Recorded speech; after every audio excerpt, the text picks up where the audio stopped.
Cuando yo nací en Ucrania, todavía era parte de Unión Soviética. Yo desde muy pequeña me metí idea en la cabeza de que no voy a vivir allá cuando me crezco, voy a salir. Justo me nace decisión de mudarme al país. México me llamó de regreso, de vuelta, porque en menos de 2 semanas conocí a mi futuro esposo. Tuvo cáncer y sí se debilitó mucho durante la enfermedad. Y salió doctora. Ella dice, ya no está.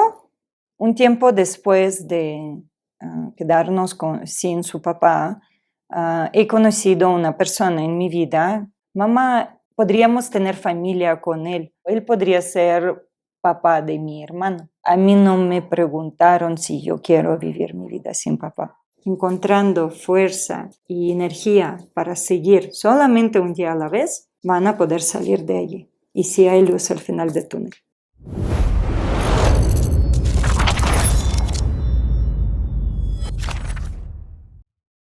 Por favor, ¿nos puedes decir tu nombre, cuántos años tienes y a qué te dedicas? Okay. Me llamo Alina Matviyenko.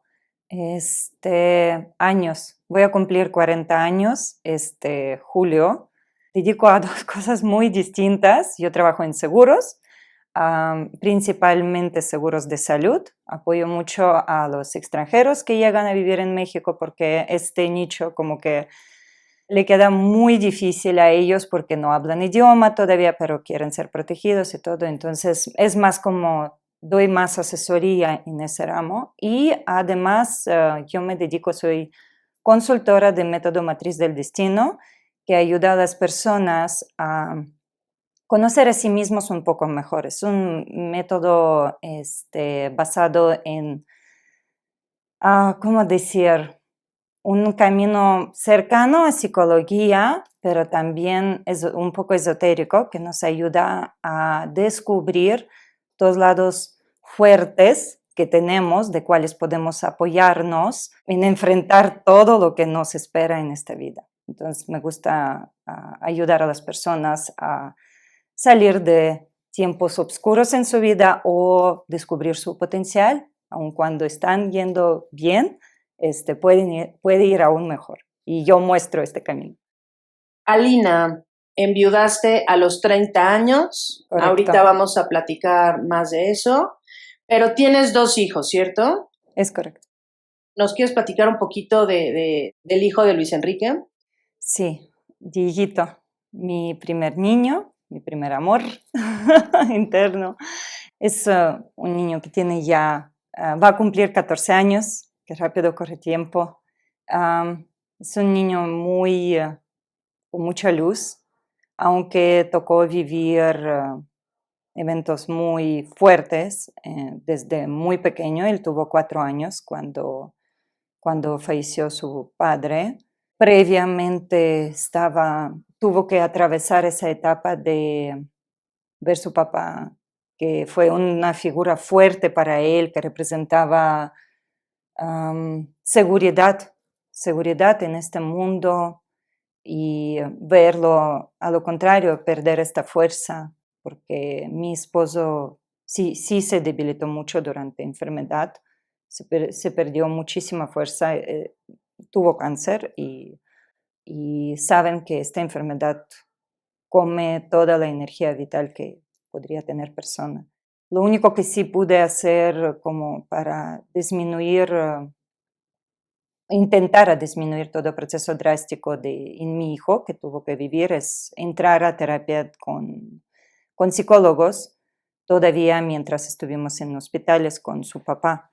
Esto nos ayudó muchísimo en aquel entonces como que ir explicando qué está sucediendo, aunque no salva de golpe, que tuvimos que vivir con su hijo. Y ahorita es un niño que ya va a secundaria, tiene muchos planes para futuro, aunque sí he notado que conforme va creciendo, más y más va procesando la pérdida de nueva manera, porque llega más comprensión a su mente de qué sucedió en realidad, qué representa para él la ausencia de papá y todo ese tiempo que no ha podido vivir con él.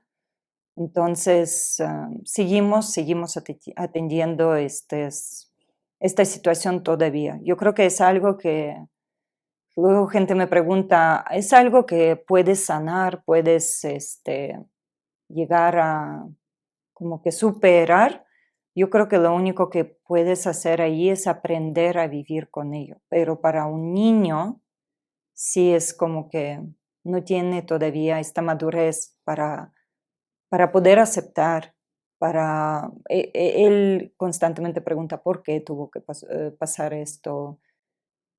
Tiene mucha tristeza de que no sueña, por ejemplo, con papá. A él le gustaría que podría soñar con él, que podría vivir esos momentos, aunque sea en su mente, ¿no? Pero como no tiene recuerdos tan fuertes, o sea, era edad muy pequeña, como él pasó ya más tiempo sin él, que vivió con él, pues le causa mucha tristeza, más da cuenta de tiempo que ha podido estar conviviendo con su padre, como sus amigos. La mayoría de sus amigos tienen familias completas, pero no puede hacer porque su pregunta siempre fue, a mí no me preguntaron si yo quiero vivir mi vida sin papá.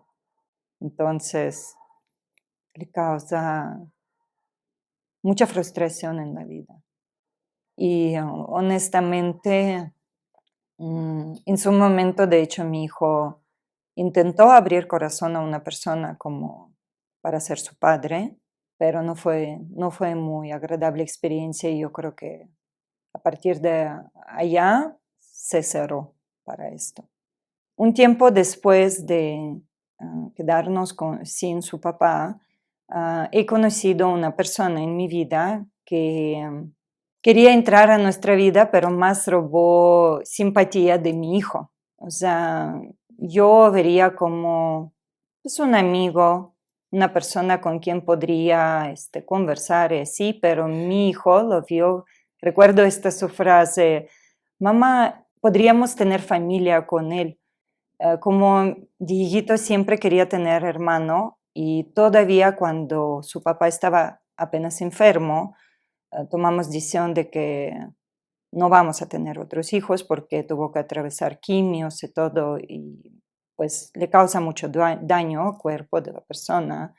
Entonces no cerramos este tema de tener otro bebé, pero mi hijo siempre quería como soñaba con un hermanito o hermanita. Y cuando llegó esta persona a nuestra vida, como yo siempre por todos lados iba acompañada con mi niño, obviamente se conocieron también, él me dijo, él podría ser papá de mi hermano.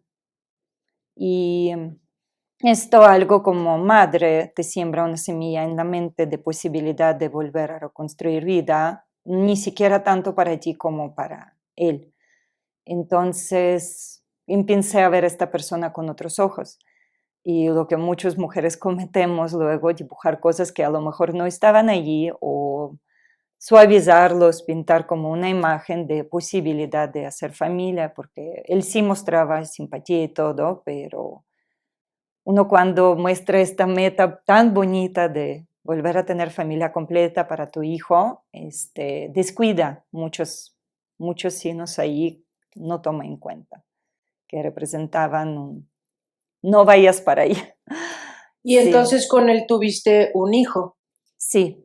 Aquí en México, ¿quién es tu familia? Además de tus hijos, ¿tienes más familia, ya sea de sangre o no de sangre?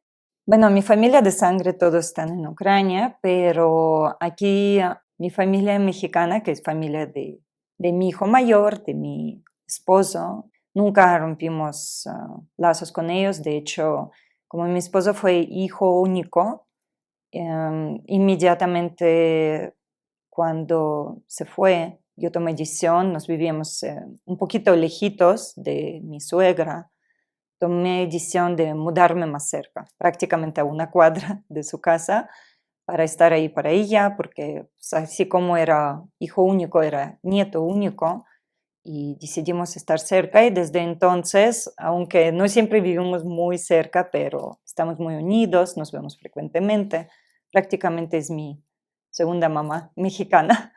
Y además familia también de ellos. En algún tiempo se mudó aquí primo de mi ex esposo con su familia. Creamos una buena amistad allí también, primas de mi hijo y así. Entonces convivimos mucho, nos apoyamos entre sí, vivimos muy cerca. Entonces sí tengo familia aquí.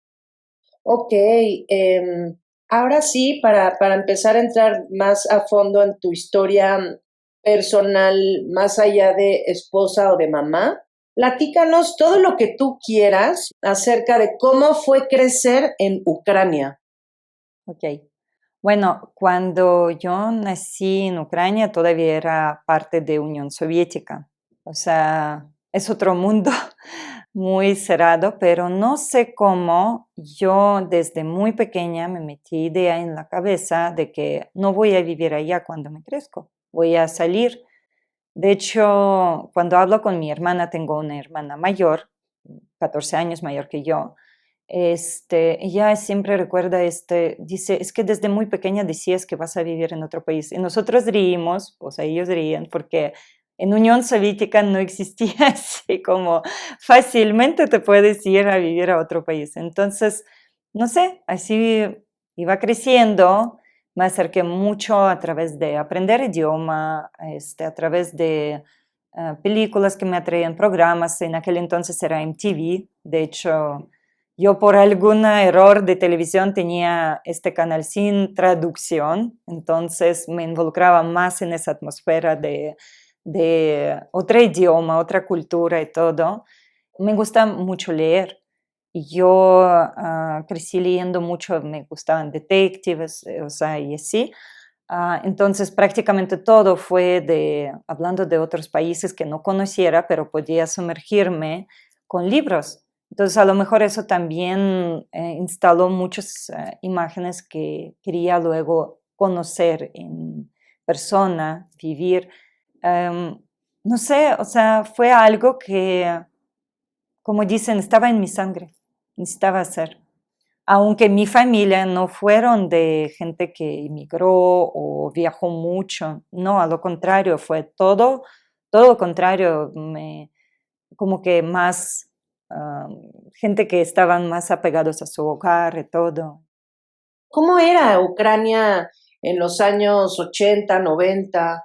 Bueno, como esa imagen desde infancia que nuestros padres siempre aseguran a ser mejor, yo recuerdo más alegre, aunque nací en una familia de poco recurso, de trabajar, acostumbrados de trabajar mucho, teníamos terreno grande y como fue primeros en edad consciente, o sea, primaria, más o menos, justo cuando sucedió ruptura de Unión Soviética, primeros pasos en la independencia de Ucrania fueron muy difíciles para ucranianos porque recursos como dinero, hubo caída de moneda ucraniana en algún año allí que recuerdo muy bien que un año mis padres no recibían dinero como tal físicamente, no había, o sea, gobierno estaba buscando solución para rescatar lo que puede de esta caída, de esta inflación.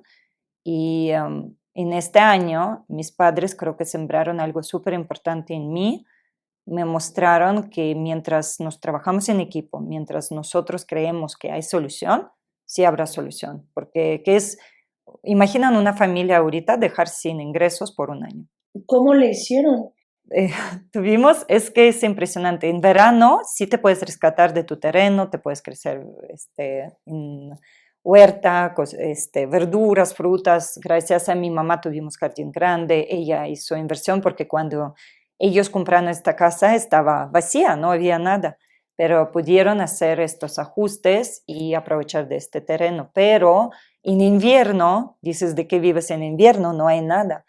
Entonces, mi papá con mi hermano empezaron a pescar, ir a pescar. Entonces, pescado se vendía para comprar cosas que no se pueden conseguirse fácil, ¿no? Como aceite, como harina, También recuerdo, mi papá retomó su hobby, que de hecho fue muy bonito cuando llegué a México y podía compartir esa belleza. Mi papá tuvo colección de cactus. Él trajo, ven que cuando era Unión Soviética, países pribálticos, tipo Latvia, Litva y así, Bulgaria, tienen clima más como cercano a Turquía o así. Entonces, de Bulgaria, por ejemplo, él pudo traer varios y sí tenía esa colección y en aquel entonces aprovechó como para retomar su hobby, para rescatar familia en crisis. Y pues vendía, sembraba y vendía los pequeñitos cactuses. Recuerdo todavía a un grivna, ¿no?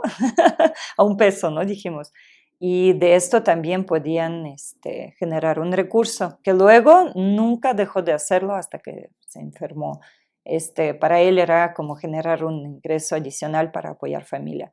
Recuerdo muy bien de niña que nos suavizaron mucho ese año que fue tan drástico para muchos, porque mostraron que no, o sea, se puede rescatar y eso creo que lo que me dio mucha confianza en futuro. Agradezco este regalo de mi familia, que no bajar los brazos, sino siempre buscar solución, siempre buscar dónde tú puedes tomar control de situación que sucede de ti, o sea, en tu vida. Y sí, o sea, tuvimos que ir a campos después, eso también recuerdo con bicis, cuando recogen girasoles de los campos, o sea, algunos quedan, ¿no? Ya recogieron y algunos quedaron y recogimos esos girasoles, llevamos a sacar semillas y llevas a fábrica especial donde, pues pequeño molino, ¿no? Donde hacen aceite. Entonces la mitad de cosecha que encuentras llevas, pagas para que te hacen aceite con el resto. Fue impresionante, pero esto me impactó de tal manera que teniendo 12 años, yo generé mi propio negocio. O sea, observando eso en mis padres, yo di cuenta de que tenemos un tesoro, ese jardín allá. Entonces, en lugar de tener allí que mueren flores y todo, porque ya pasó su tiempo, empecé a armar buquets para vender con dinero que recaudaba de eso, empecé a invertir en chicles y cosas así que puedes revender luego.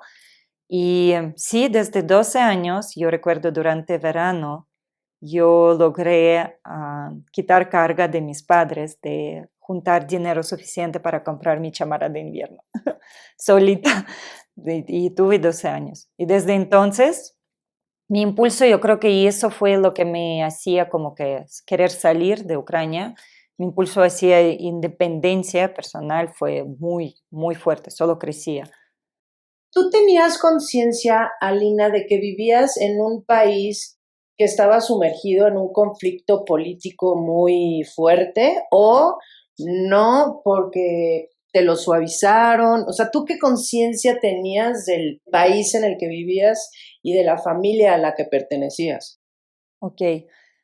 Am, Puedo decir que nuestros padres sí nos protegieron de esto, aunque yo recuerdo 91, mi papá estaba, aparte de trabajar en fábrica, él estaba involucrado mucho en política de ciudad donde vivimos.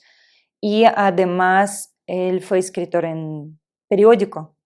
Y mi papá sí dio su salud para generar muchas reformas para personas que apoyó desde fábrica donde trabajó hasta nivel ciudadano, pero sí pagó con su salud. Fue muy enfermo durante toda la vida. Y este año 91, cuando se separaba, cuando se apenas tomaba decisión, yo recuerdo despertar una vez en la noche, nuestros padres nos despertaron, era como entre 12 y 12 de la noche, y sacaron a la calle porque alguien aventó, mi papá era pro Ucrania independiente, alguien aventó algo con fuego a nuestra casa. Entonces tuvimos que salir. También recuerdo una vez que aventaron un ladrillo para romper ventanas de la casa, ¿no? Siempre hubo, yo creo que en cualquier país, cuando se enfrenta a esa situación de que algo va a cambiar, habrá personas a favor y habrá personas que no quieren cambios, porque cambio siempre es una crisis, es algo doloroso. y requiere mucho responsabilidad de parte de personas. Entonces, no importa si es positivo o negativo, habrá gente pro y en contra y eso nos tocó. Eso es lo que yo recuerdo. Recordaba también mucho como no fue muy agradecido el trabajo de mi padre, las reformas que él generó y todo, pero, o sea, daba mucho por allá, pero lo mismo de personas no regresaba ese reconocimiento o gracias o algo así, pero al mismo tiempo sentí mucha ausencia en ese aspecto, aunque él preocupaba mucho para que se da y todo, pero de calidad de pasar tiempo juntos por tener tanta ocupación con todo, pues sí, yo sentí como falta. Entonces allí de niña yo tomé decisión de que en mi vida no voy a depender de política, de situaciones políticas. Yo voy a hacer de tal manera de que no importa qué sucede allí al nivel de gobierno, no voy a depender de ello y voy a procurar que mi familia tampoco dependa. Pero al mismo tiempo no puedes estar fuera de las situaciones que vive tu país, ¿no? Totalmente, no puedes huir constantemente. Entonces, eso considero como tomar control completo sobre lo que sucede alrededor es una ilusión, porque nunca se borraron esos dos eventos cuando fue como demostró peligro. De hecho, mi papá en este entonces tomó decisión, fue a la oficina, recogió sus cosas, se alejó de política. Ucrania sí se marchó hacia independiente, pero él sí recogió sus cosas de su oficina donde hacía actividades políticas. No dejó de hacer, escribir, impulsar reformas y todo, pero sí por la familia se aisló un poco. ¿Tu familia qué te cuenta de Ucrania? ¿Cómo viven la guerra allá? Uy, mi familia obviamente estamos haciendo mucho trabajo y agradezco a todo eso que entró a mi vida previamente para poder mantener paz mental. Recuerdo el día que inició la guerra ya completa, o sea, porque como tal está desde 2014, pero invasión completa. Dejé de dormir en aquel entonces porque vivía a dos tiempos. No, somos 9 horas diferencia del tiempo con Ucrania. Entonces tenía que estar siempre atenta de que están bien, comunicación y todo, y no podías dormir bien, como que te desmayabas y todo. Tuve que hacer mucho trabajo para regresar a ese paz y luego empezar a transmitir eso a mi familia. Tomaron decisión de no salir de allá. Es su casa, así dijeron. Mi hermano entró hace un año a ejército. No fue algo que él buscó, pero cuando llegó este aviso, tampoco huyó, aceptó. Él trabaja con drones.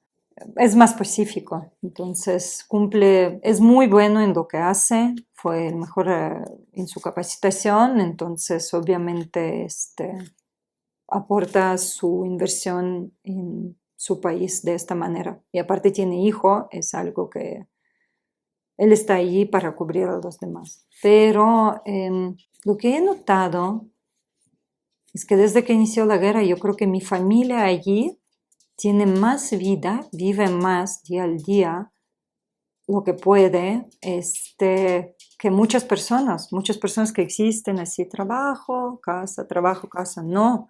Es como si ellos no supieron cuánto eso va a durar y aprovechan todo lo que llega a su vida. O sea, mi hermana, si es que es una obra de teatro, va allí, si reuniones con amigos se volvieron más fuertes. Obviamente todos de ellos participan mucho en todo lo que es volunteer y todo, pero no te quita eso como que ganas de vivir, de sentir la vida día al día.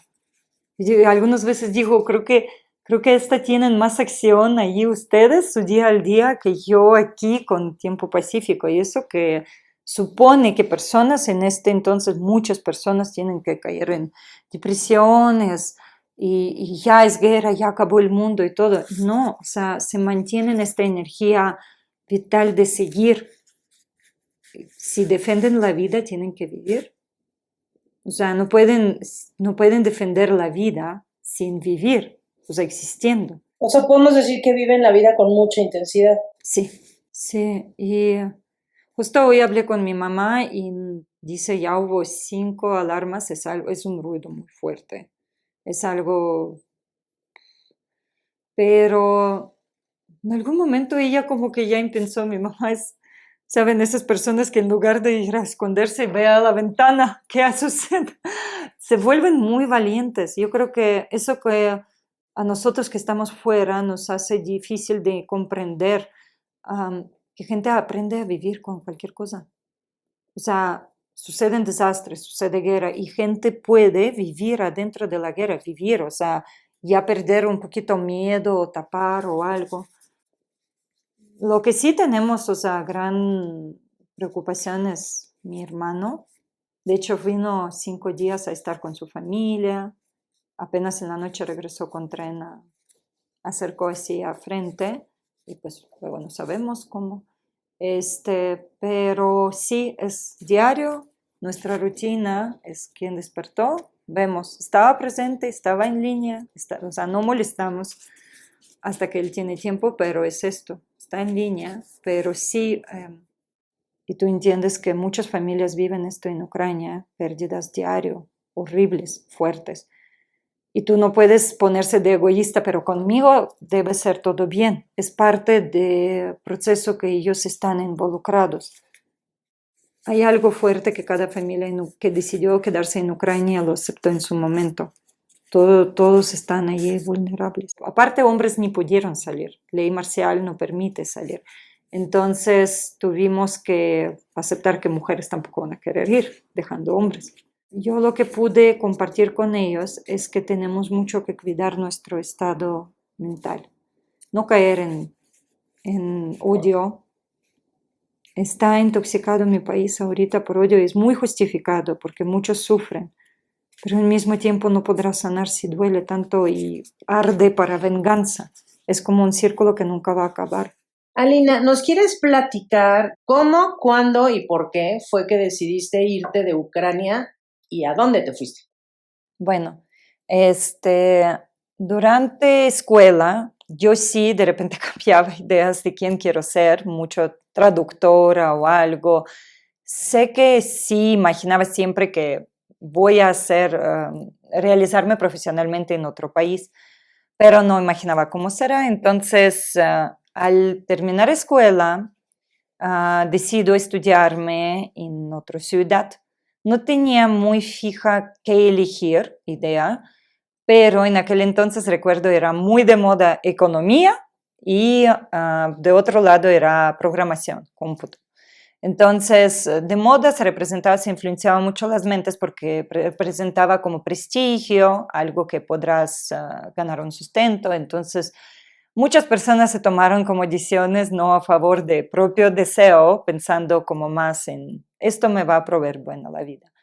Y yo me puse como una meta, tomando en cuenta de que mis papás no tenían recursos para pagar mis estudios, voy a entrar donde me dan la beca, ¿no? Como fui buena estudiante y todo en la escuela, pues con primera universidad, o sea, gané entre lugares gratis, de beca, y entré allí, justo era economía, en Ucrania, pero en otro estado. No era tan lejano, unas horas de mi ciudad. Fui a vivir allá. Obviamente, como a muchos nos pasa, pues 7 años, todavía no hay mucho madurez, decisiones que tomamos. Se me presentó oportunidad luego empezar a trabajar de lo mismo. O sea, como estudiaba bien, se me daba fácil, entré a trabajar a una empresa ya manejando, administrando también cosas ahí de documentación y todo, no ejerciendo a todo completo como porque era menor de edad y todo, pero recuerdo muy bien, ganaba mis 5 grivnas al día. Entonces empecé a proveer dinero para mí misma y ¿qué hace eso? Te genera idea de que, podré, o sea, es más importante proveer ahorita, estudios pueden esperar, luego retomo, hasta podré apoyar a mis padres. Y teniendo 17 años empecé a dar más a trabajo que estudios. Y lo que pasa es que un día, fue lunes, tocan la puerta en la mañana, yo preparándose para ir a trabajo, no a universidad, con mi independencia y todo, tocan la puerta y abro puerta y son mis padres. Llegaron porque llamaron de universidad de que es buena estudiante, pero no se presenta, queremos hablar con ustedes para dar oportunidad de que se reinstala, ¿no? Pone a corriente y no pierde su año. Y vamos allí, en lugar de trabajo, vamos allí a la universidad, todo. Y fue muy duro. Yo ahorita recuerdo, digo, pobres mis padres. Y me dio oportunidad de hablar con mis padres, explicar qué tan importante para mí era que sucede todo de acuerdo con mi decisión, pero al mismo tiempo pude conservar esa relación con ellos. Pues sí, entendieron que yo no voy a hacer como ellos piensan, que yo estoy muy decidida. Entonces hicimos ya con más responsabilidad. Sí, regresé allá, renté un cuarto en un departamento con una señora. Ellos conocieron señora, entonces estaban más tranquilos. Y empezó mi aventura de búsqueda, porque uno piensa que es bien fácil encontrar trabajo y conservarlo y proveer tus propios recursos para vivir, o sea, renta, todo, pero no. No fue fácil, entonces hubo cambios de trabajo y todo. Tuvo mucho desesperación de cambiar y cambiar, y recuerdo justo, yo no fui bautizada, de hecho, y quiero mencionar algo importante. Yo llegué a bautizarme a edad muy consciente, como 19 años ya, por propia decisión, pero primera interacción con la iglesia fue justo un día que estaba así como, ya no tengo solución, no sé qué hacer, no quiero regresar y pensar todo de nuevo desde a ciudad pequeña de donde estoy, porque yo ya vivía en una ciudad de 1 millón de habitantes. Entonces tuve mucha perspectiva allí, pero no sabía cómo reconstruir mi vida, ¿no? En base de eso. Y iba pasando y vi así iglesia. Y entré, algo sentí. Entré allí, estuve allí, no sé ni rezar ni nada. Mi familia son teístas, entonces tampoco me enseñaron. Pues estuve allí y al salir me tapo con un conocido. Y me pregunta, hace mucho que no nos vimos, ¿cómo estás? Y todo. Dijo, pues así, así las cosas, estoy buscando oportunidades, todo. Y en ese momento hace una llamada con un amigo que tiene un restaurante. Y pues así terminé este mismo tarde con un trabajo que me abrió mucho la puerta para justo salir de mi país, porque a través de este lugar conocí una chica que me ayudó a tramitar mis documentos y todo. Me presentó personas que me apoyaron con salir de mi país. El día que tuve que tomar decisión era entre o tú regresas y empiezas de nuevo, como decían tus padres, o tú avientas a algo súper desconocido que no sabes, y más en país postsoviético donde nos asustaban mucho de que si te sales, si te vas a otro país, te van a vender trato de... O sea, y así. Entonces, confiar en una persona era muy, muy difícil, pero tomé decisión de hacerlo y no pedí permiso a mis padres. Yo cumplí 18 años en julio y en noviembre ya pude tramitar mis documentos para salir. No era trámite fácil como ahorita, necesitabas presentar un lugar de trabajo y todo, y justo con eso me apoyaron. Y cuando salí, recuerdo cuando aterrizó avión ¿A dónde te fuiste? a Chipre. Ok. Sí, pues eso era, saben que en Chipre hay mucha comunidad postsoviética, rusos, ucranianos, o sea, yo creo que hasta más que gente propia de ella. Entonces, obviamente, contactos, pues, le ayudaron a ir hasta allá. Cuando aterricé en avión, recuerdo esconder mi pasaporte, porque yo pensaba que al momento de bajar de avión me van a vender a trato de o algo, y mi sorpresa de que salgo de avión, salgo de aeropuerto y pues nadie me pela. Nadie me pela ni interesa, totalmente, es otro mundo. O sea, impacto que tienes saliendo de un país así y sales a totalmente otro, palmas, sol, playa, gente distinta, calles distintas, edificios hasta, es todo diferente. Fue así, wow. Y que además no es como que estabas saliendo por primera vez de tu país como para irte de vacaciones, ¿no? No era de vacaciones, de hecho sí me Eso. comprometí con una empresa. De esta manera pude visitar muchos países. Es una empresa internacional. Fue principios de network marketing.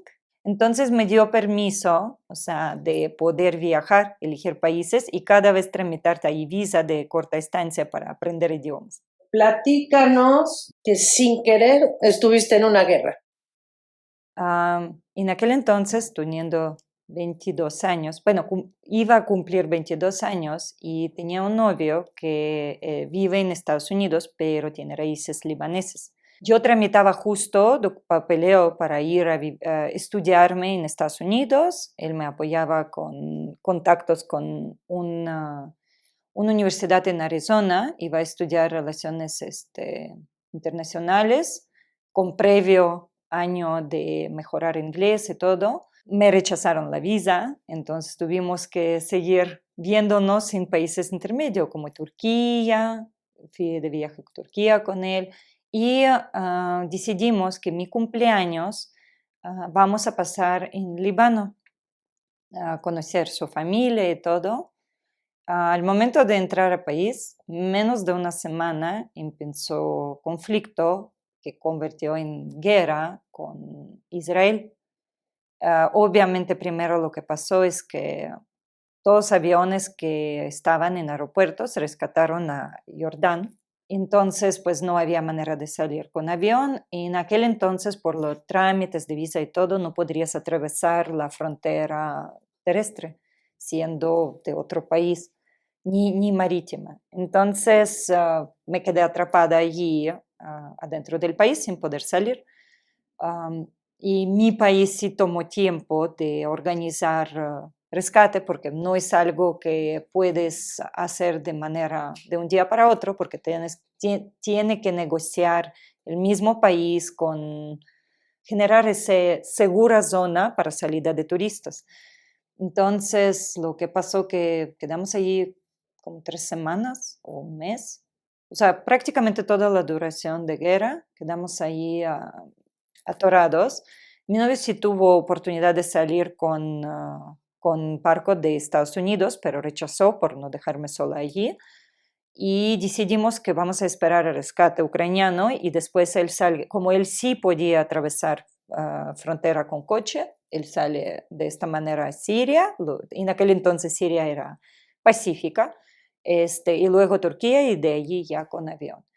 Entonces, en el momento que inició la guerra, nos tomamos decisión, estuvimos en Beirut, tomamos decisión de mudarnos a una ciudad más al sur, más turístico, más lejos del ejército y todo eso, ubicación, Hezbollah y todo eso estaba ubicado allí, en mero Beirut. Entonces tuvimos que salir, pero de vez en cuando por trámites o algo tuvimos que ir a Beirut y pues te vives, ves todo eso, ves cuando avientan bombas de aviones, aunque es como lejos, pero sí se ve y sí se escucha. Es como primera vez cuando escuché cómo explota una bomba, que es un ruido que no puedes explicar o describir, pero es algo que nunca olvidas. O sea, ahorita, de hecho, contándolo, yo sigo escuchando en mi cabeza cómo suena eso. Pero yo creo que no tuve mucha conciencia cómo viví todo esto porque no estuve muy involucrada, no era en mi país, no tocó el lugar donde yo viví, solo pude ver. Entonces, no entiendes realmente qué está pasando, qué tan grave es. De hecho, mi tarea más grande era diariamente hablar con mi familia, diciendo que todo bien, porque luego cuando ya pude regresar a mi país, cuando lo vi noticias que vieron en televisión, me di cuenta que qué miedo vivía mi familia todos los días pensando que yo estoy allí, donde muestran esas noticias. Es cosas que sucedían de otro lado del país, era terrible.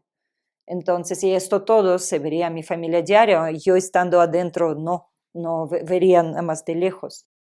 ¿Y tu cumpleaños cómo lo pasaste entonces? Justo tocó mi cumpleaños es 21 de julio y justo un día antes tuve que presentarse en la Embajada de Ucrania a las 9 de la noche con mi pasaporte, con una mochila, porque no podíamos llevar muchas cosas. Era evacuación con una caravana de camiones con ejército adelante y atrás y hacia el aeropuerto cercano de Siria. No recuerdo ya cómo llamaba ciudad pequeña de Siria, pero hacia allá. Entonces no podías llevar muchas cosas, solo lo esencial. Llegando ahí en la noche, ya nos despedimos con mi novio porque él arrancó justo para cruzar frontera también. Y con gente desconocida encontramos ahí una tiendita tipo 7-Eleven, que nocturna, compramos cervezas y festejamos mi cumpleaños, esperando que en la mañana salimos con todos hacia el aeropuerto. Claramente con puras personas de Ucrania. Sí, sí, personas de Ucrania y sus familiares libaneses. Donde ubica la embajada de Ucrania en Beirut es como atravesando un campo, un área vacía, es Hezbollah, justo. Toda la noche podías escuchar bombas y todo, y todavía con eso creo que han podido ver de gente ucraniana, el humor que pueden mantener todavía durante la guerra que viene ahorita es que todavía en aquel entonces también aplicaron como, ay, son cohetes para tu cumpleaños. Toma como Fuegos artificiales, ¿no? Para tu sí, cumpleaños. sí. Entonces, sí es creo que algo de munición que podemos reír aun cuando nos duele. Y en la mañana sí salimos con caravana, todo el día de viaje, en la noche llegamos, o sea, tuvimos que atravesar todo el país, y en la noche llegamos al aeropuerto en Siria, y de allí yo me pude subir porque era fila libre, era muchísima gente que quería salir. Yo salí en segundo o tercer avión, no, segundo avión y tercer todavía ni llegaba y había aeropuerto lleno todavía de gente. Llegando a casa tengo esa foto que yo pensaba que todo está bajo control y tengo esta foto con mi primo y mi hermano que vinieron por mí al aeropuerto y yo en serio, yo me vería como si no dormí 3 meses así, o sea, hasta parecías pálida, enferma, sí. O sea, tanto estrés que piensas, todo bien, todo bien, todo bien, pero cuando llegas así, relájate. Y sí, o sea, aunque no me permití involucrarse mucho, a lo mejor porque sí, no era mi país, no era mi guerra, ¿no? Pero aún así, todos esos impactos que viviste sí dejaron su marca. Eso fue en 2006, verano de 2006. Viajé a Austria, Suiza, viví en Francia, conocí Alemania, Finlandia, muchos países, sí. Ninguno de esos países me como que generó ese deseo como pasó en México después, como hacer mi casa. De hecho, aunque encajaba muy bien en cada país como fácilmente hacer amigos y todo, y fácilmente existir allí, o sea, desde barreras de idioma hasta generar recursos, instalar, buscar departamentos, resolver cosas con bancos, siempre me daba como fácil, ¿no? Pero al mismo tiempo no sentía como algo donde yo podría instalar, crear mi familia, mis hijos van a convivir con esa sociedad, o sea, no encajaba, no sentía yo perteneciendo ahí, hasta que conocí México. ¿Cómo fue que llegaste a México? Fue de hecho algo no planeado, estuve en Panamá y estando de este lado del océano, dices, no, pues tengo que conocer lo más que puedo porque pues ya estoy de este lado, ¿no? Y en Cuba conocí una ucraniana que vivía en México y me dijo que tienes que conocer, es otro mundo, no es como imaginas. Ah, Todavía estamos hablando de hace 15 años, no había tanto redes sociales o algo así, o YouTube y todo para conocer México. Voy a decir honestamente, me impactó, o sea, fue una sorpresa. Nunca imaginé que México es así. Empecé a tramitar mi visa, no fue fácil, híjole, en aquel entonces, y prácticamente te tramitan visa que puede estancia muy corta. Entonces luego tienes que hacer algo para prolongarlo o te sales. Entonces llegué a México y estuve por reforma. Dijo, no, no puede ser. O sea, llegaste directamente a la Ciudad de México. Sí, sí, y de hecho qué frío, llegué en noviembre con pura maleta de cosas de verano, porque pues desde agosto estaba Panamá, Cuba y todo.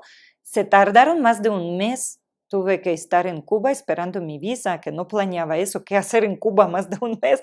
O sea, en un día recorres toda Habana.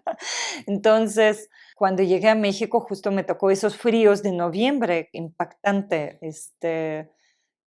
que en serio, o sea, dices, no, pues cómo, si es México, supone que esta palabra es cálida, ¿no? Es calor y todo. Entonces, cuando conocí, no, o sea, era impresionante, es otro mundo, es algo que, es como si visitaste otro planeta. Todos esos, pues es como tiene todos rasgos de megapolis, o sea, dices, luego de allí supe que es una de las ciudades más grandes del mundo, que antes no sabía.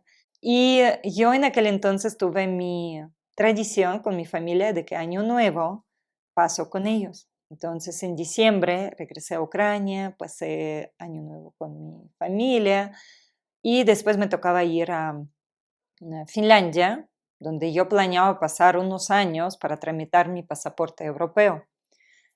Tomé decisión de que quiero vivir en Francia y voy a tomar esa decisión de tramitar mi pasaporte. Entonces, cuando llegué a Finlandia en enero, sin sol, después de México, pues fue algo muy drástico y gente que vive mucho tiempo allí sin sol se vuelve muy como, no sé, es muy seria, muy fría.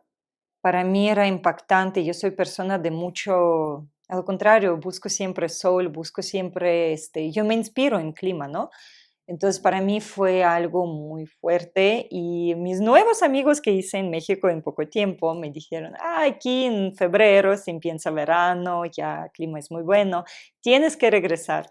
Yo, ¿cómo regresar a México? ¿A qué? Pero bueno, vamos a tomar decisión. Y de eso, 5 días fue Turku, donde estaba en Finlandia, Helsinki, Kiev, mi ciudad natal con tren de toda la noche, reempacar maleta, París, México. Me regresé y eso justo cuando dijo, México me llamó de regreso, de vuelta, porque en menos de 2 semanas conocí a mi futuro esposo.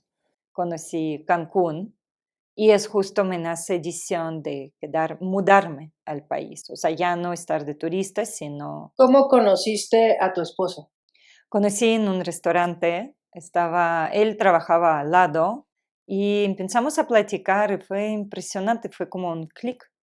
Y creo que sus amigos que estaban casados, o sea, como que y él es el único soltero, creo que también hicieron su juego allí para que esta, encuentro se convierta en algo más prolongado. Y nos quedamos de ver nuevamente y eso como que siempre sentí su simpatía, pero yo como que más tomé camino a través de amistad. Es algo, creo que es de mi manera de entrar a la relación más como a través de amistad. No siempre es como drástico y aventarse, es para conocer personas a lo mejor o algo. Y fue algo como que íbamos conociéndonos desde febrero hasta mediados de primavera, que fuimos a primer viaje juntos. Él tuvo que ir por trabajo y dice, tienes que conocer Cancún, vamos, yo voy a ir a trabajar y tú puedes quedarse ahí fin de semana también. Entonces fue nuestro primer viaje juntos. Jorge nos armó una entrevista para mí, él trabajaba en Mayan Palace, una entrevista donde yo podría entrar a trabajar como para tiempos compartidos, que era algo que consigues fácil, ¿no? Y no pasé esta entrevista. No pasé, pero qué impactante fue porque antes o sea, tomé decisión de inmediato cuando él me dijo eso posible. Me mudé, renté la casa y no pasé entrevista. Renté la casa y todo. Entonces dijo, no, pues me voy a instalar aquí, voy a ver cómo. Y encontré oportunidad en otro hotel que fue justo concurrente de, ¿cómo dices? Competición de Mayan Palace, Palace Resorts. Pude empezar a vivir mi sueño caribeano. Cuando me instalé en Cancún, renté la casa y todo, encontré trabajo y todo, nos empezamos, o sea, tomamos decisión de ser pareja, por fin, con Luis, mi esposo. Él tuvo que viajar cada 10 días, él hacía como que jueves llegaba y lunes regresaba, entonces pudo hacer esos ajustes con su trabajo, ajustar. Él era broker en aquel entonces ajustó su cartera de clientes hacia esta región y empezamos a vivir así como luna de miel constantemente, pero esta situación fue un poco pesada para él porque pues, a lo mejor ya era tiempo de armar familia y todo, y él empezó a insistir mucho de que déjalo esto, lo que tienes aquí, y ven a DF y vamos a vivir juntos. Pero yo decía, ¿qué voy a hacer ahí sin español, sin todo? O sea, como que fui desde edad muy temprana persona que buscaba su independencia y para mí era caer en dependencia de alguien, no. Entonces, en algún momento se volvió tema de que tocábamos muy frecuentemente y me sentía muy pesado, que como que me obligaban a tomar esa decisión. Entonces, una vez discutimos respecto a ese tema, y fue justo en mi cumpleaños, creo que cosas drásticas me suceden en mis cumpleaños, y tomé decisión de que a lo mejor no podemos seguir así, y nos separamos. Como él tomó, para hacerme sorpresa, una semana de descanso para mi cumpleaños, para estar allí, pues no se regresó al DF, se quedó allí y todos los días como que insistía que nos vemos para platicar. Como mi decisión no se basaba en que no hay sentimientos, se basaba en que esta decisión no voy a tomar, pues sabía que si nos vemos nos vamos a regresar, entonces negué. No duró mucho esto, en el momento que él regresó a DF, luego empezamos a platicar nuevamente. Y regresamos a esa amistad que fue el momento cuando nos conocíamos. Retomamos ese camino de amistad a distancia, ¿no? Él sí me apoyó porque pues, sigue siendo que yo estaba en un lugar donde todavía no tenía muchos amigos. Entonces yo creo que para él también era importante de compartir conmigo estoy aquí para ti, aunque no estamos juntos. Entonces seguimos con esta amistad, no mucho tiempo porque al finales de agosto él llegó a Cancún y yo avisé que vamos a estar allí en una fiesta de DJs y vino también él. Pudimos hablar y yo cuando lo vi allí, dijo, ay, ¿por qué tomo decisión de no estar juntos? Recuerdo muy bien este impacto que fue volver a ver a él. Y poco tiempo después, cuando llegó de tiempos de no temporada y nos obligaban a tomar vacaciones y yo constantemente me sentía enferma por calor o por frío en el aeropuerto, fue una propuesta de su parte de que ¿por qué no vienes por fin a aprender español aquí en UNAM? Me contó de sus amigos de Canadá que estudiaron allí y fue muy bien y todo. Y aparte me dijo, pues como él tenía otra recámara en su departamento vacía, pues aquí puedes estar mientras estudias y todo bien. Sí. Seguro dijo, ya estando aquí la convenzo. No sé si fue planeado, pero me pareció muy razonable. No tomé decisión de regresarme porque dejé mis cosas en Cancún, que nunca pude recoger, ahí se quedaron. Entonces, cuando llego, él va por mi aeropuerto y pues este mismo día nos regresamos. No, o sea, yo supe desde mero principio que si vamos a estar cerca, no podré estar separada. Pocos meses después, empezaron a llegar estos pensamientos de tener bebé. Bueno, primero fue sospecho, pero ese mismo sospecho llevó a revisión que posiblemente podría tenerlo. Y cuando me dijeron, no, no estás embarazada, casi puse a llorar. Fue algo raro para mí porque siendo tan independiente y rebelde, nunca planeaba tener familia o hijos o algo, pero algo me impactó en aquel entonces, a lo mejor porque mucha gente en mi entorno justo estaba o teniendo bebés chiquitos o estando embarazada y pues se hizo esa decisión de que queremos tener hijo. Llegó el tiempo, ahorita entiendo que fue el momento correcto y entonces empezamos a planear bebé. Siguiente regreso al hospital, ya sí nos confirmaron el embarazo. Empezó este camino de vamos a ser papás.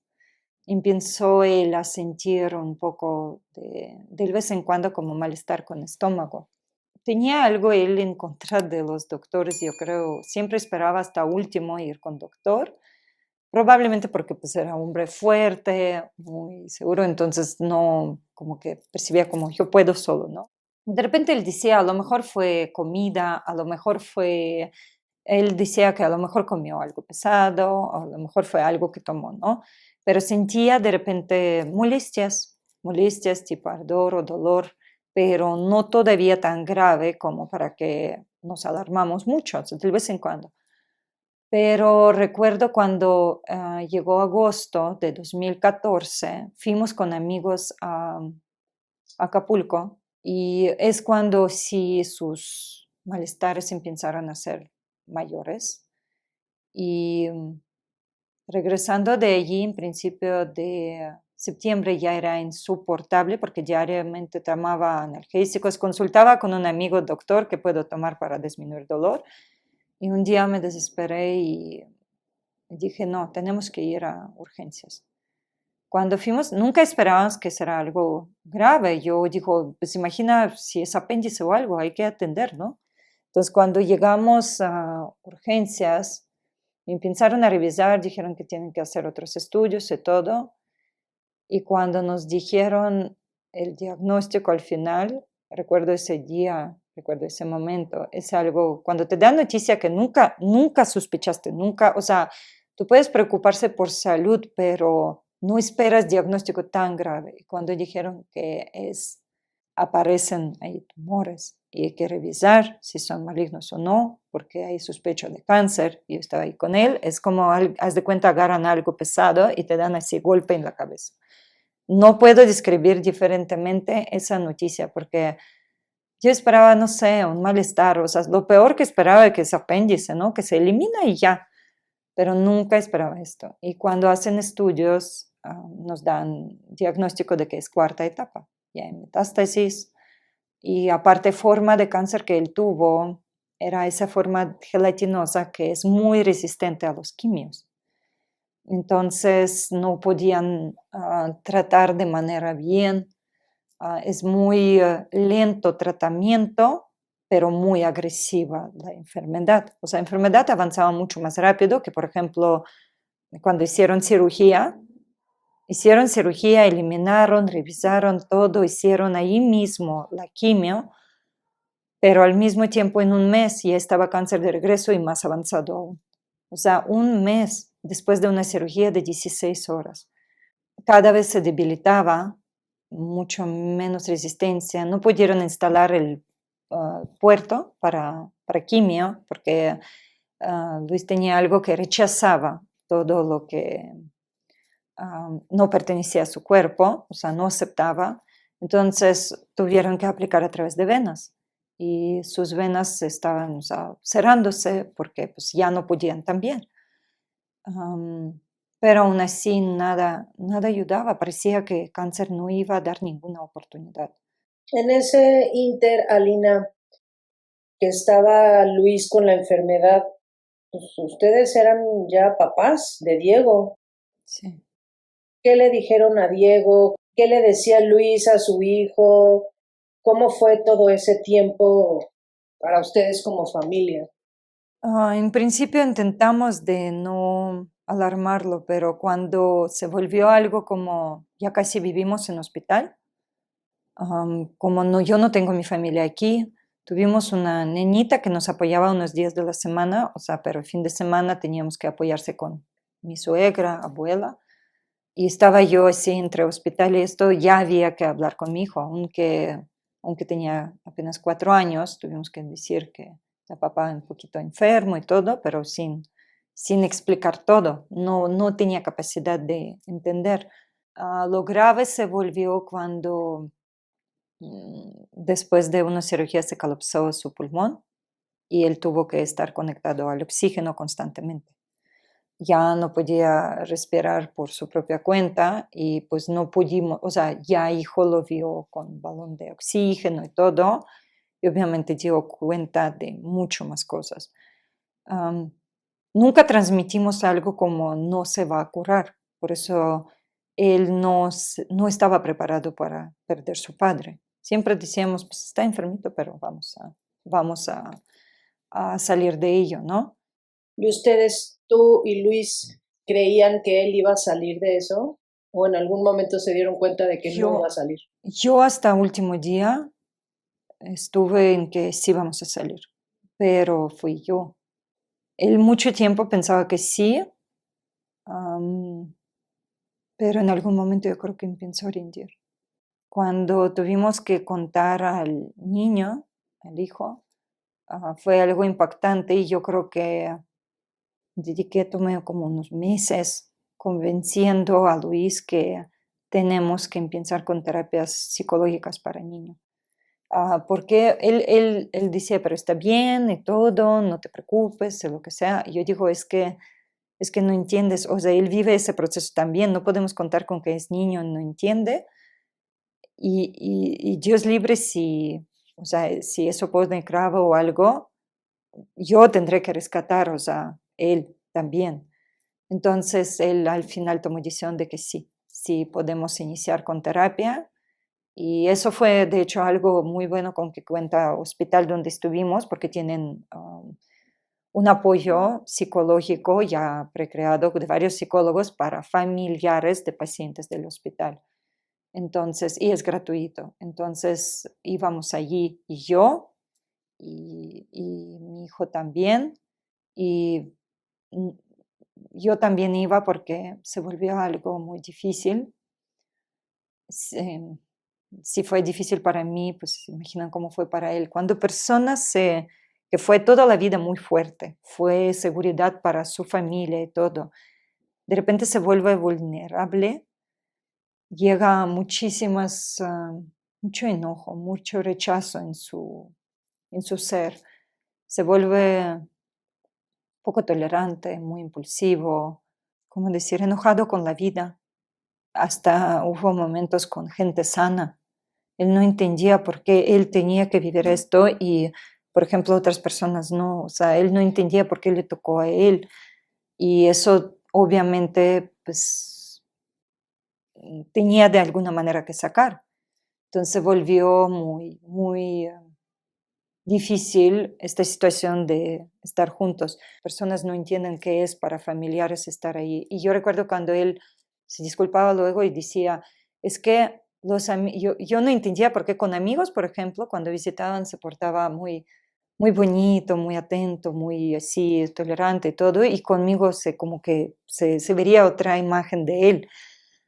Pero él me decía, es que ellos están aquí un ratito y yo puedo pretender, tú estás conmigo 24 horas y yo siento confianza de sacar. Desafortunadamente siempre nos desquitamos con la pareja. Yo no hubo ni dudas por mi mente de que voy a dejarlo, porque fuera de que mi pareja, esposo, es padre de mi hijo, o sea, no iba a dejar ahí con esto, pero él sí intentó ir. Hubo una vez que estuvimos en casa entre esas entradas al hospital y él se empezó a enojar mucho, sentir como muy, yo creo que sentía débil porque ya ha perdido mucho peso y todo, y empezó, esta imagen no le gustaba a él sentía que no es él, esa persona que toda la vida fue muy fuerte, y de repente así, entonces me empezó a decir algo como, eres tú quien eres culpable de mi enfermedad, porque nuestras discusiones de repente o algo, o todo, eres tú, por ti yo estoy enfermo. Y cuando me dijo eso, que eres causa de mi enfermedad, me tocó tan fuerte, levanté a un lado y dije, si yo soy culpable de tu enfermedad, vete y sánate. Y dejé ir. Él no se fue. Fue algo como que yo creo que tenía mucha recarga de emociones y no sabía cómo sacarlo y sacó de esta manera. Pero ya lo quitó esa carga. Y me ayudó muchísimo mi psicóloga en ese entonces porque ella me enseñó cómo en este momento estar como manejando esos ataques, saber no tomar personal, aunque es muy difícil, pero saber que viene desde, él está enojado no contigo, es con lo que sucede con él. Entonces, ser como ese cojín, ¿no? Que en ese momento se absorbe toda esa negatividad y soltarlo. Piensas que puedes hacerlo sin daño, ¿no? Para ti mismo, pero no. Luego tuve consecuencias por eso. Y recuerdo también palabras de mi hermano. Eso algo que me quedó grabado. Él me dijo, déjalo que tiene razón hasta que está sano. Luego discutes con él lo que sea, pero mientras está batallando con eso, déjalo que tenga razón. Y eso fue mi regla dorada para poder superar todo eso y permanecer con él allí, no dejarlo, porque es otra cosa, como no tenemos familia muy grande aquí, pues prácticamente estaba yo allí y de vez en cuando me sustituía su mamá para yo poder ir a ver a mi hijo. Amigos, gracias, nos apoyaron mucho venir allí, siempre me decían, vete a dormir. Y yo iba con mi hijo, no dormía. Pensabas, digo, en esta edad todavía tienes mucha energía y piensas, yo puedo con todo, yo puedo con todo. Yo dormía, algunas noches no dormía, algunas noches estaba 2 horas, 4 horas. No dormía más de 4 horas. Y esto duró 7 meses. Yo hasta último tenía fe, hasta cuando colapsaron pulmones, de todas maneras, yo me imaginaba que eso se puede dar como que restaurar después. Algo que fue muy grave que él obtuvo en transcurso de esos cirugías y todo, fobia de dormir y de estar solo. En una de las cirugías que hicieron a él, se fue la luz o algo fue grave allí y se fue la máquina que mantenía respiración de él. Entonces, él cuando se despertó, recordaba que vería a su padre, que ya no estaba, que vería luz al final del túnel, que ya atravesaba túnel, y le dio esta fobia muy fuerte de dormir y de estar solo. Entonces, en casa, cuando estuvimos, tenía que estar prendido tele, hacía volumen muy fuerte, para que él siempre constantemente, aunque en sueño, escuchaba ruido. No dormía ya, no se acostó en cama, se dormía en sillón, reposado, y obviamente no podía estar solo.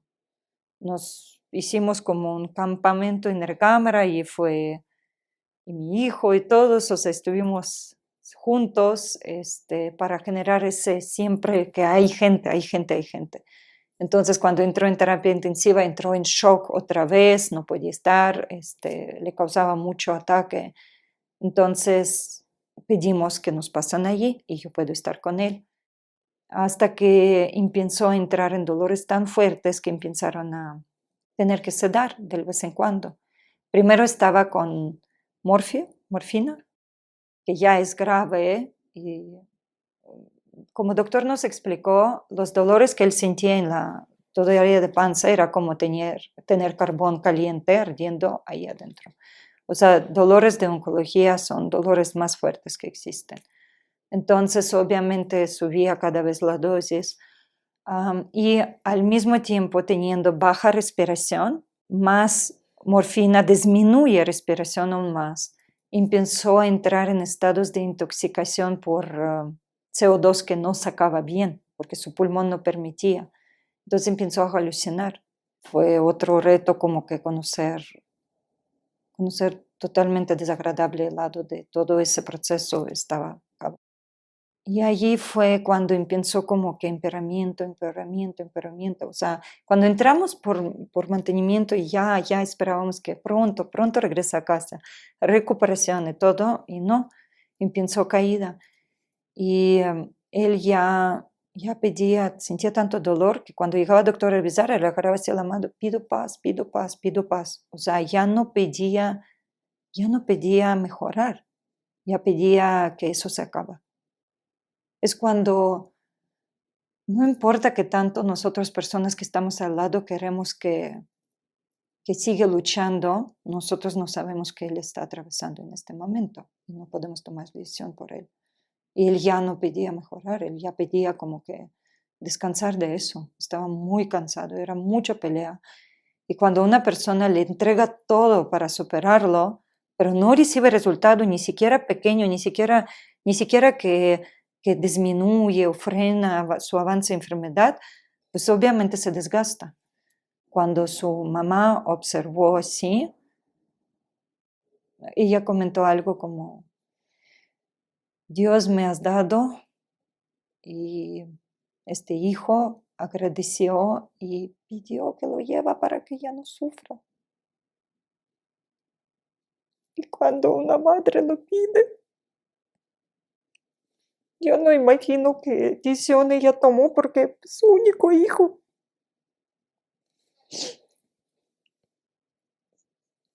Este mismo día nos habló su neumólogo, me explicó por qué pasan cosas así y qué decisión tienen que tomar.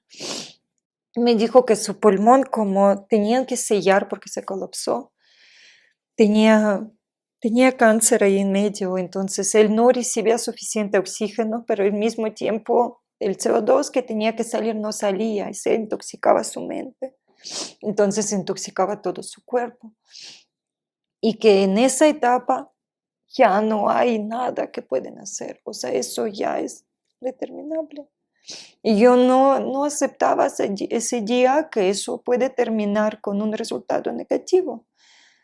Yo sentía que siempre vamos a poder, siempre podemos más, más, más, un día a la vez, pero podemos salir con eso. Cuando me dijeron, yo entendí que no, dolor es lo que vive todo. Tomaron decisión de que morfina, que es tan fuerte, ya no ayudaba y iban a cambiar a un medicamento que yo creo que fue ya opio puro, que va a mantener ya sedado. Lo que nos comentaron allí, que fue muy grave, que como su respiración era tan débil y prácticamente mantenida por la máquina, pues este medicamento va a sedar completamente. Entonces es cuestión de días de de lo que él podrá durar. Ese día yo prácticamente acepté que a lo mejor no podremos salir con esto. De hecho, acepté que a lo mejor no hay solución. Y en la noche sentí, estaba ahí con él, en la noche sentí como un impulso de empezar a compartir fotos. Subí para tener todo a la mano, todas fotos de él, de nosotros. Y a las 11 de la noche me empecé a quedar dormida, aunque estaba sentada en sillón de al lado de su cama. Y me empecé a quedar dormida y recuerdo muy bien como un impacto, algo me desperté porque sentí así como si algo atravesó, pues, no sé, como un impacto, como una nube, algo blanco, no sé, y pensé que no manches, estoy bien cansada, entonces necesito dormir. Eso fue alrededor de 11 de la noche y me acosté en este sillón y siguiente lo que recuerdo es que entran doctores al cuarto cada mañana a las 5 de la mañana hacían, tomaban placas y obviamente como paciente no era muy movible, pues entraban con toda máquina y pensé que era eso. Y me dijeron, levántate, levántate, fuera, fuera, fuera. Me sacaron del cuarto. Y yo estaba tan débil, me senté en el piso enfrente de la puerta esperando que terminan de sacar placas y entró a cuarto. Y salió doctora. Ella dice, ya. Y yo, ya terminaron, puedo pasar. Ella dice, ya no está.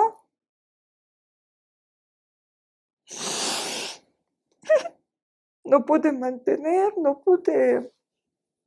Obviamente no estaba preparada, aunque palabras de doctor y todo, ¿no? Y regresé al cuarto y intenté y me pensé que a lo mejor está nada más dormido y no.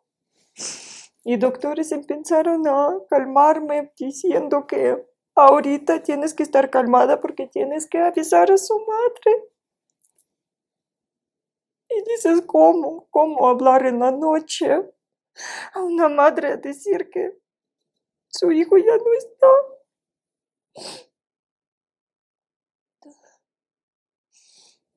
No tuve que ni decir, ella entendió todo con llamada. A esta hora, ¿para qué vamos a marcar?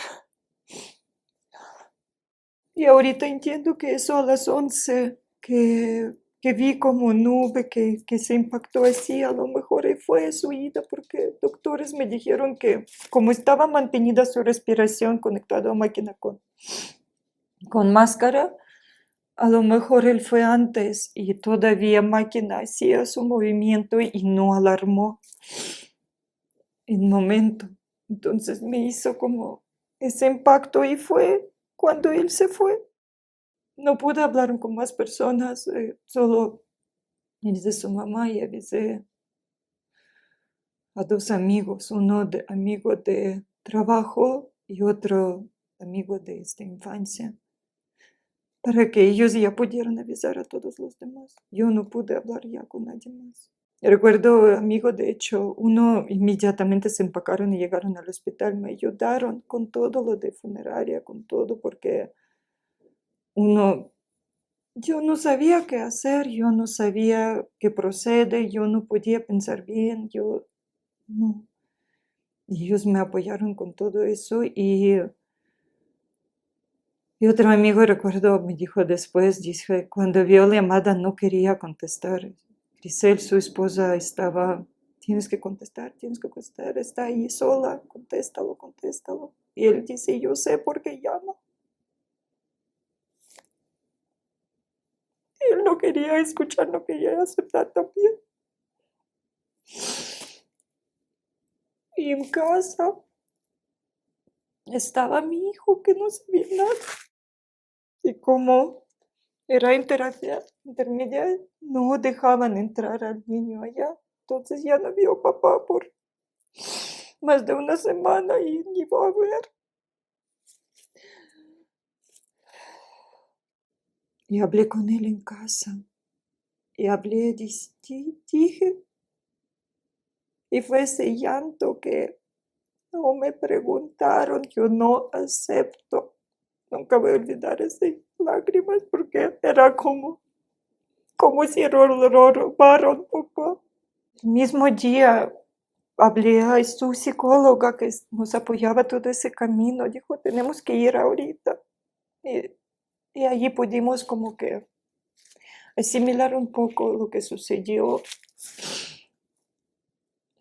Yo recuerdo todavía cuando iniciaron terapias, mi hijo dijeron que maneja proceso de manera más sana posible, pensaban, porque él dibujaba, papá alegre siempre, y hasta cuando falleció, ahí pasó que en este grupo había varios niños que pidieron papá seguido, papá o mamá, en transcurso de 3 meses.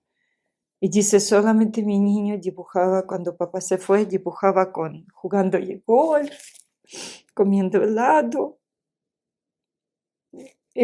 Transmitimos que papá ya no duele, papá ya está bien. Y que ahí siempre estará ahí cuidándolo. Siempre, haz de cuenta, yo recuerdo esta frase que usamos. Es como si él fue de viaje, que tú puedes sentir, o sea, como si siempre estaba allí en algún lugar, pero al mismo tiempo el viaje es tan lejos que no puedes ver. Era así, eso lo que transmitimos. Yo quería, de manera que sea, proteger de ese dolor que iba a vivir, aunque es imposible. Obviamente conforme iba creciendo sentía ese hoyo por no tenerlo, su presencia. Y cada vez atendimos nuevamente, mientras él vivía esa experiencia. Obviamente atendíamos con psicólogos y todo, familia. Generamos una bonita tradición de mandar carta a papá, lanzar con el globo para que llegue a él y observar cómo se va hasta que dejamos de ver. Y dejar cartas en iglesia, porque allí él sentía que es como portal de comunicación con papá. Eso, así. Pero más creo que donde me descuidé es que yo intenté cubrir a mi hijo de dolor, todo lo que tiene que vivir. Empecé a convertir su vida en fiesta completa. saliendo de escuela íbamos a algún lugar, si es amigos, si es... O sea, protegía lo más que puedo de todo eso. No huyendo de ese tema, porque a lo contrario, o sea, veríamos videos, veríamos fotos, hacíamos cosas referente a papá, pero al mismo tiempo como que generar mucha alegría y se volvió algo muy difícil de que cuando llegamos a enfrentar una crisis, él no podía con él. Él no estaba capaz de enfrentarlo y lo tomó por mal. Le costó trabajo. O sea, hay veces que nosotros queremos proteger a nuestros hijos de dolor, de poder de restaurar, ¿no? Restaurar a sí mismo después de vivir una pérdida o algo. Y de esta manera quitamos esa oportunidad de construir, generar su propia fuerza. Protegimos. Entonces vuelven que en momentos de crisis tienen que empezar a hacer ese trabajo ya porque no pueden evitar hacerlo. Y eso creo que es lo que yo generé como que él tuvo que vivir más tarde, pero de manera ya no tan natural, sí. Más con esta crisis que se despertaba más y más de pérdida de papá, porque llegaba, instalaba ya completa, o sea, que realmente sucedió, que no es algo como que volverán a ver o algo, no dijimos que volverán a ver, pero imagen que se generó en él es como que siempre está ahí, siempre está ahí. Conforme iba creciendo, se desvanecían muchas cosas, entonces muchas ilusiones. Entonces sí, o sea, en lugar de apoyar a que vivimos este proceso ahorita, paso a paso y todo, y aprendemos a vivir con ello, se como que tapaba, suavizaba y despertaba en momento más crítico, más no esperado. Sí, dígito, todavía trabaja mucho sobre esto.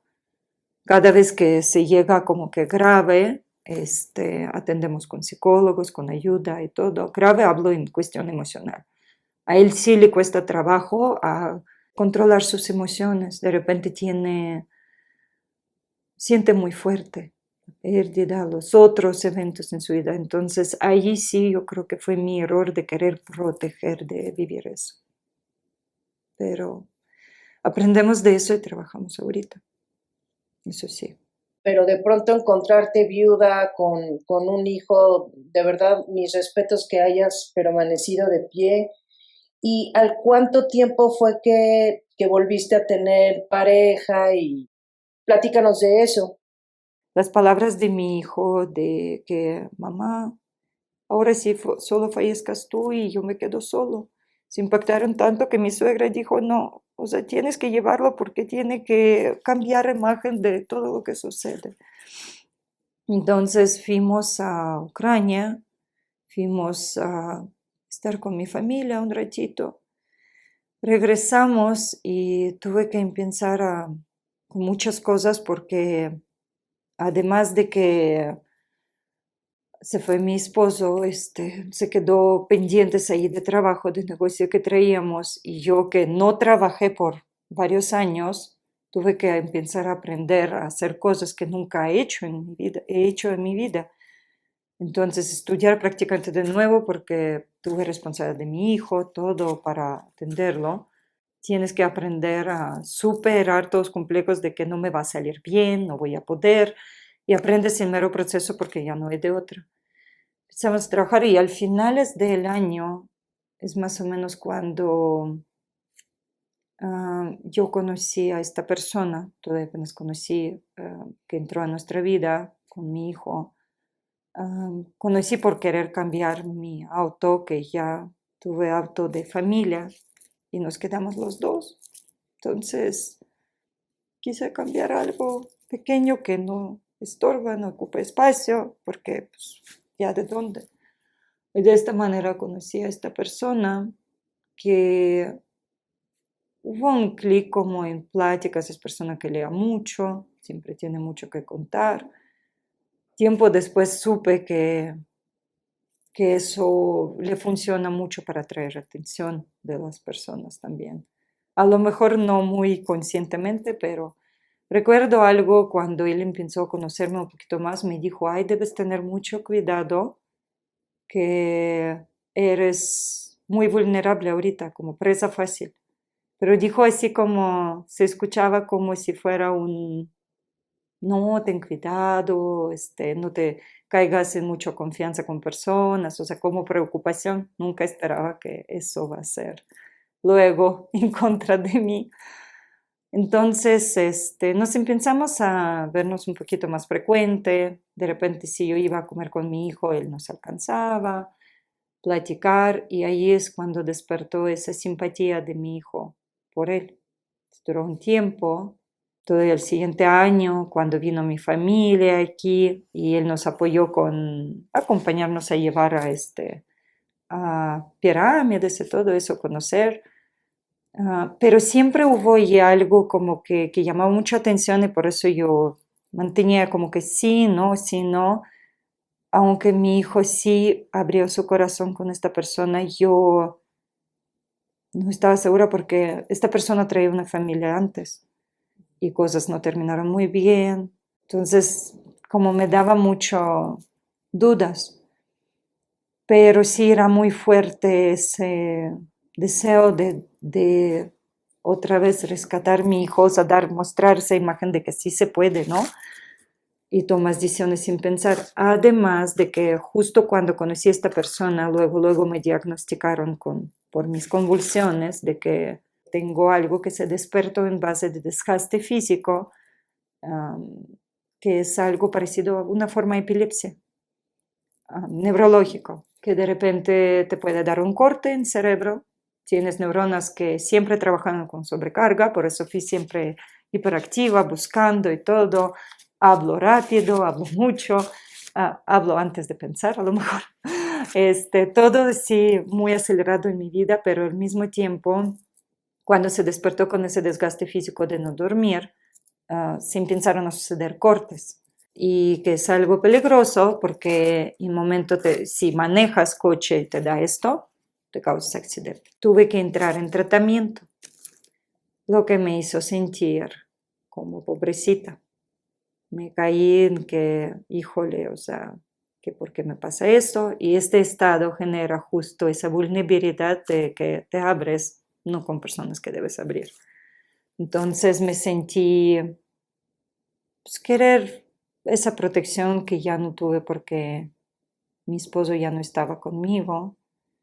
Y yo creo que lo otro es que me advirtieron a mis doctores que al tomar este medicamento, ten cuidado porque te vas a sentir como sedada, vas a sentir como siempre con ganas de dormir, muy lenta y todo, porque es un medicamento que te relaja mucho y trabaja con contactos neurológicos para evitar estrés que puede causar convulsiones. Entonces, obviamente, es como dormida atención y todo. Posteriormente, mucho tiempo después, me di cuenta que en la etapa que tomé este medicamento tomé decisiones que no fueron muy pensados, no fueron tomando en cuenta todos los riesgos, respeto a todo, negocios, respeto a pareja y todo. Entonces, esta persona estaba ahí en esa etapa, estaba allí cuando me dieron diagnóstico, cuando yo lloré por sentirme que ahorita estoy en riesgo, me faltaba solo esto, porque no solo me dieron diagnóstico, me mandaron a revisar mi cerebro, sino es que esta anomalidad está causada por un tumor. Entonces yo estaba así, no, bueno, o sea, eso faltaba. Entonces obviamente eso marcó mucha diferencia en cuestión de cómo yo sentía en ese momento y a qué me expuse. Y me sentía como muy sola con mi hijo, como que vulnerable, sí. Sí, pensamos a llevar esta amistad en principio, pero que llevó luego, este, más o menos como a finales de un año después, que ya conocí su hija, también de previo matrimonio, decidimos a estar juntos y fue decisión no muy buena, porque luego empezaron conflictos, más conflictos porque eran dos niños de diferentes padres, que conflicto de niños se volvía conflicto de los padres. Además, yo recuerdo primera pelea viviendo ya como pareja, yo pedí que se vaya, no quería que eso siga, estaba muy drástica y mi hijo lloró. Mi hijo lloró que otra vez no va a tener papá. Y yo di oportunidad, cuando en este momento podría cortar todo. Entonces, esta oportunidad no funcionó muy bien, fueron constantes como conflictos, fracasos. Él era persona que tenía muchas ideas que luego se volvieron fracaso. Lo que pasó después es que un día no llegó mis días y descubrí que estoy embarazada, tomando medicamento muy fuerte que podría causar daños en bebé. Entonces tomé de golpe decisión de que no voy a volver a tomar este medicamento. Bebé no llegó planeado, no llegó porque era decisión mutua, pero al mismo tiempo es un niño fuerte que decidió quedarse, a pesar de todo, a pesar de mi enfermedad y todo, y yo me empecé a dedicar mi vida, o sea, preparar ya que nuestra familia va a crecer. Y en aquel entonces también armamos un proyecto con mis compadres, gente que yo consideraba como mi otra familia, porque estuvimos muy cercanos desde el mero principio, se empezó a armarse muy buena relación. Nos conocimos por nuestros hijos que estaban en la misma escuela y todo. Y decidimos armar un negocio juntos, pero el embarazo estaba en tanto riesgo que yo no estaba muy presente. Entonces, cuando nace mi niño, de hecho, previamente, todavía a mitades de embarazo, nos separamos con su padre, con esa persona, porque no era posible, era mucho engaño, mucha mentira, cosas que descubría se cubrían con otra mentira, y en algún momento me desesperé y me volví, de hecho, la persona que gritaba, reclamaba, exigía, o sea, ya no podía con ello. ¿Por qué? Porque no quería aceptar y no quería, pero también o sea, no quería seguir allí, no podía seguir allí, pero al mismo tiempo sentía culpable de que mi hijo, de que otro niño va a nacer sin papá, entonces intentaba aguantar, no podía.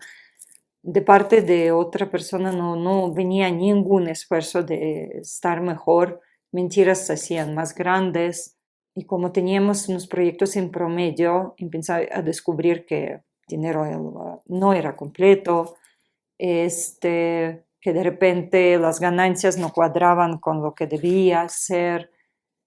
Entonces, al final tomé decisión de separarnos.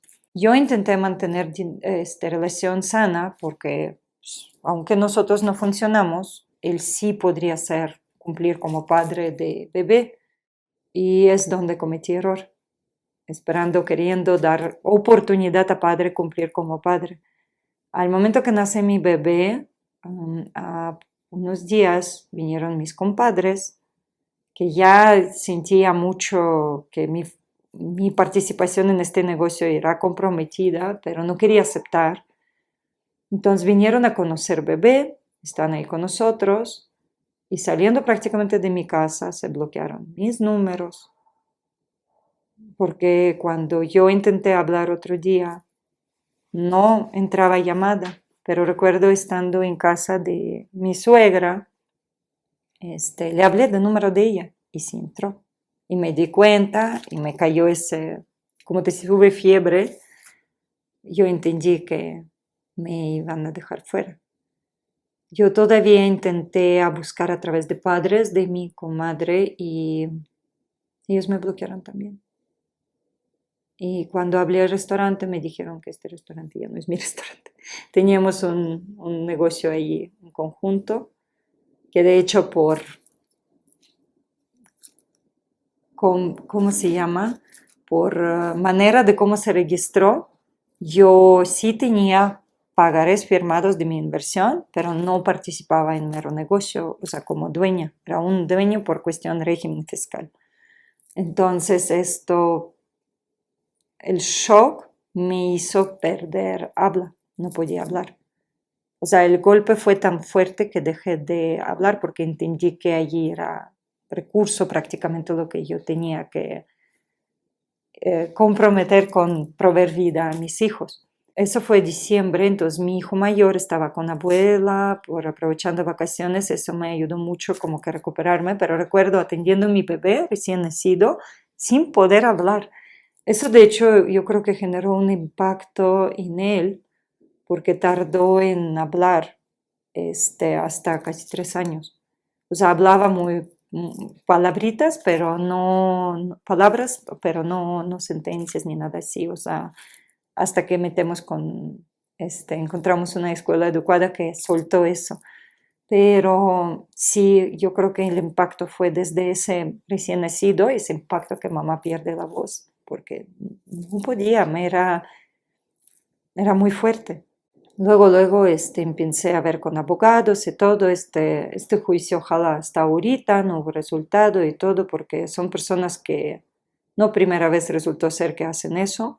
Yo recuerdo todavía como unas advertencias del Dios cuando se bloqueaban mis cuentas al momento de invertir y yo insistía, iba con Conducef, desbloqueaba cuando tenía que sentar y pensar 2 veces, no hacía. Justo ese tiempo es cuando tomaba ese medicamento y yo era muy necia, pero pensaba poco. Entonces yo confié mucho en ellos. Cuando ya sucedió esto, me di cuenta, porque conocía a sus familias, era madrina de su hijo, o sea, convivíamos todos los días. Y me contaban, aparte, es la persona que te cuenta que en su momento su otro socio lo defraudó a él. Tú dices, jamás lo hará. Pero al final resultó ser que él fue que defraudó a su socio previo, pero me contó de otra manera. Cuando luego supe de esta escuela que hubo varios papás que se cayeron en esto.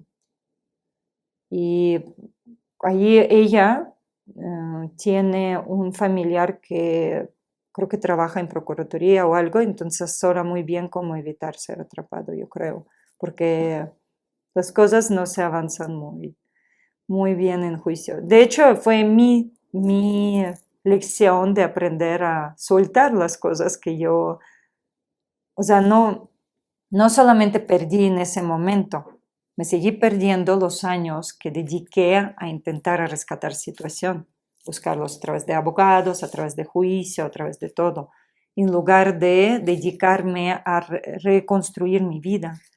Me volví esa persona que se identifica con que es pobrecita, alguien hizo algo y está sufriendo y así, o sea, y yo recuerdo también cuando ya empecé hasta a trabajar, un compañero me dijo, es que Alina, tú identificas no con lo que haces profesionalmente, te identificas con juicios, ¿no? Con cosas que te hicieron. Entonces me di cuenta de que cómo me caí así. O sea, yo permití que personas me lastimaron una vez y siguen lastimando. Ellos ya siguieron con su vida y todo, o hacen sus cosas, y yo sigo viviendo atrapada en esa misma situación de constantemente perder. Pasando muchos años, ya entendí por qué sucedió esto, porque era necesario de alguna manera sacarme de esa situación de existir.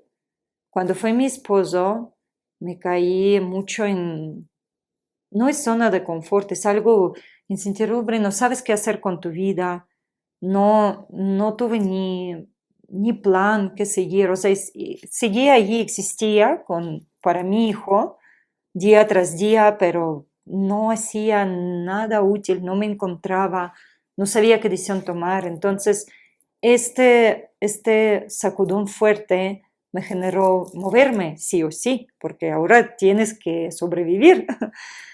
Pero algo pasó allí que no fue totalmente completa pérdida.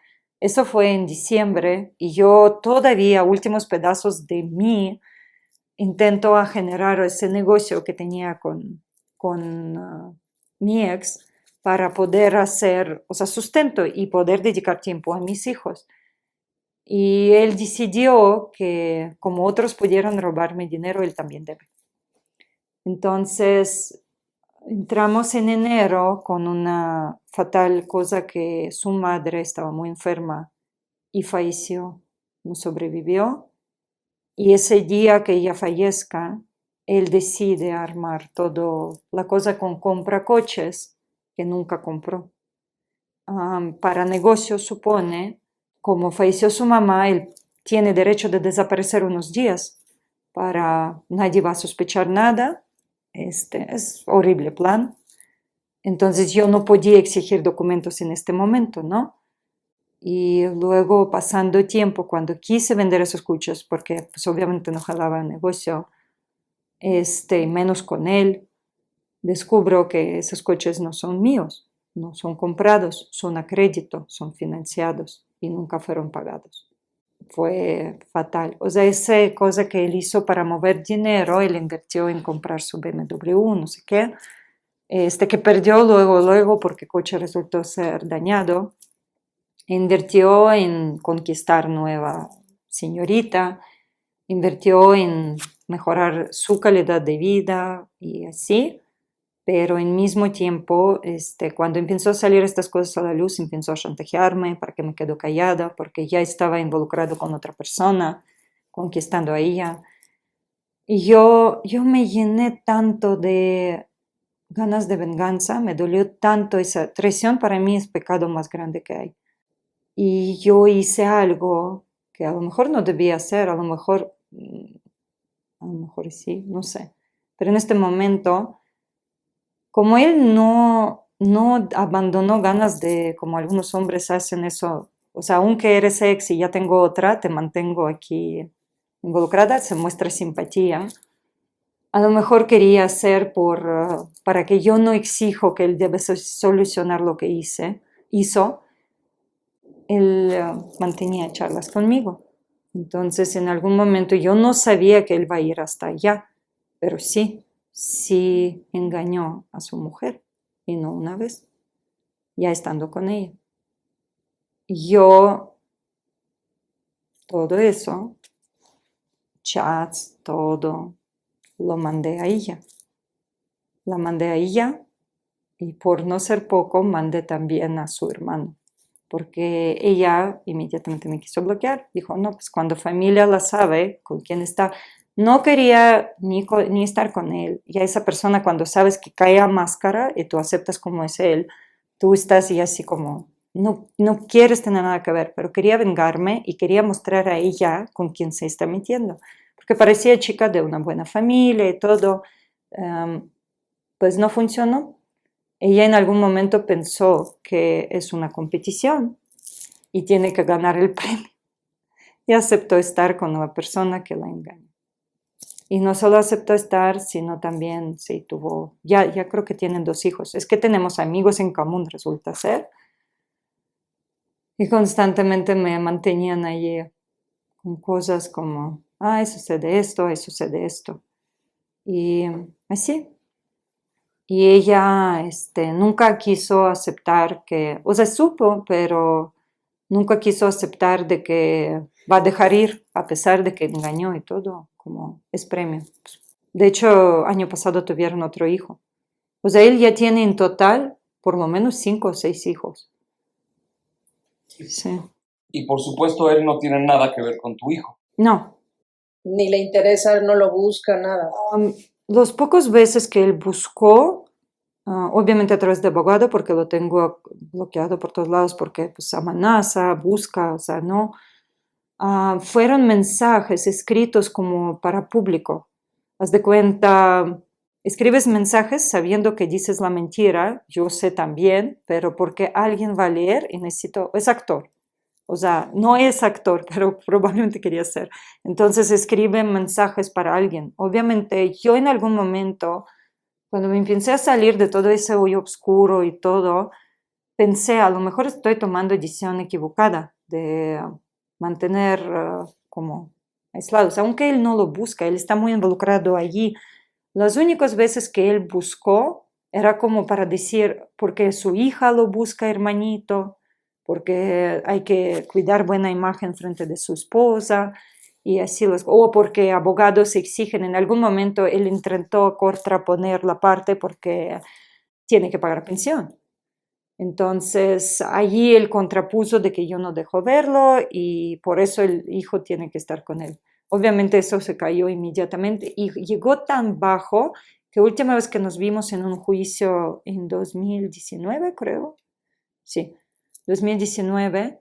Él llegó a juicio que fue mercantil por todo el dinero que él robó, o sea, todo eso que hizo con coche y todo, y intentó usar dijo a juez que su hija está enferma y que por eso, y a mí me dijo también, dijo, mira, honestamente yo tengo mis hijos por cuidar y allí te resuelves tú porque no me pidiste dinero para apoyar a tu hija, me robaste.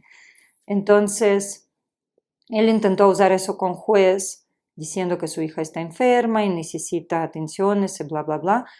Y juez dijo, eso no tiene nada que ver con, eso ni siquiera es juzgado, juicio familiar, es mercantil lo que tenemos que ver aquí. Y prácticamente el siguiente día, su ex esposa, la que fue antes de mí, me mandó un mensaje. No lo crees nada de lo que te contó en juzgado, que de hecho fue difícil de creer, pero bueno, es que su vieja está embarazada. Él inventó eso sobre su hija mayor para poder huir de la responsabilidad de que, porque bloquearon sus cuentas. Para que desbloquean, él necesitaba esos pesos que estaban allí. Entonces, en este momento, yo no contesté nada. Ella inmediatamente me bloqueó para que no contestes y ya. Pero cuando nació su hija, tuvo que casi inmediatamente entrar a cirugía y todo. O sea, como dicen, cómo trabaja la karma. A lo que él dijo, su hija nació y tuvo que operar su corazón, nació prematura. No sé si tiene bien desarrollo ahorita, pero hasta en aquel entonces los amigos que tenemos en común sí me contaban que hay muchas dificultades, han recaudado dinero para rescatarlo. Dijo, no manches, como una persona por dinero lo pone esa karma a sus propios hijos. ¿Y si te da la pensión alimenticia necesaria para tu hijo? No, nunca ha dado, solamente hace un año. Él entró a trabajar, él me empezó a buscar para que liberan las cuentas porque iba a entrar a trabajar. O sea, egoísticamente. Entonces empezó a buscarnos para regalar un regalito a su hijo. ¿Cómo te presento, no? Y mi hijo ya tiene 6 años, o sea, es un hombre desconocido, nunca conoció. Entonces, cuando yo no supe por qué él no me dijo, y de repente me comentan estos amigos en común, es que entra a trabajar y por eso quiere desbloquear cuenta, por eso te buscó. Entonces, cuando entró a trabajar, yo avisé a mis abogados, ellos pusieron en contacto con la empresa y se deposita, él trabaja ahí con salario mínimo y todo lo demás no sé cómo maneja. Entonces se deposita una pensión ahí de 1,000 a la quincena. Sí. Y ahorita pues siguen con, empresa todavía no ha contestado con todo desglose, todo. Yo en algún momento me aislé de todo eso, lo que sucede, porque supe que o convierte mi vida en guerra total o empiezo a vivir. Porque, y para mis hijos yo creo que es mejor ejemplo que la madre enfoca sus recursos, tiempo, atención, todo, fuerzas, en construir, no en buscar venganza y destruir. Entonces dejé estos juicios ahí con abogados que 1 o 2 veces al año me contactan por si hay algún cambio o hay que hacer algo, firmar, y ya. Y yo no vivo con ellos, no atiendo, y es justo cuando empezó a generarse cambio en mi vida, porque ahorita logré salir de estado de víctima, o sea, no libera responsabilidad a la persona por decisiones que tomó él, pero yo puedo ser responsable por decisiones que tomo yo. Y yo no quiero seguir sufriendo, yo no quiero vivir deseando mal a otras personas. Yo sé que él tiene sus lecciones o aprendizajes que va a vivir. A lo mejor en esta vida encuentra que hizo mal, a lo mejor ya sabe, pero no va a aceptar, pero es suyo. Lo que yo puedo hacer en este momento es separarme de eso. Y de hecho fue algo que en su momento me hizo pensar mucho mi abogado cuando llegué y dijo, bueno, podemos llevar al nivel criminal, como para abandono y todo eso, el juicio. Pero dijo, o esto, o hay otra que es liberarse totalmente de él. Y eso es lo que me cayó 20. ¿Qué es lo que quieres? ¿Quieres vivir enganchada con eso o quieres ser libre de ello? Y yo elegí libertad. Elegí libertad sabiendo que me renuncio a todo lo que perdí allá, pero como dijo una persona en mi vida, no sé si un día podrás sanar de ello, o superarlo, o perdonarlo, pero es maestro más grande de tu vida probablemente.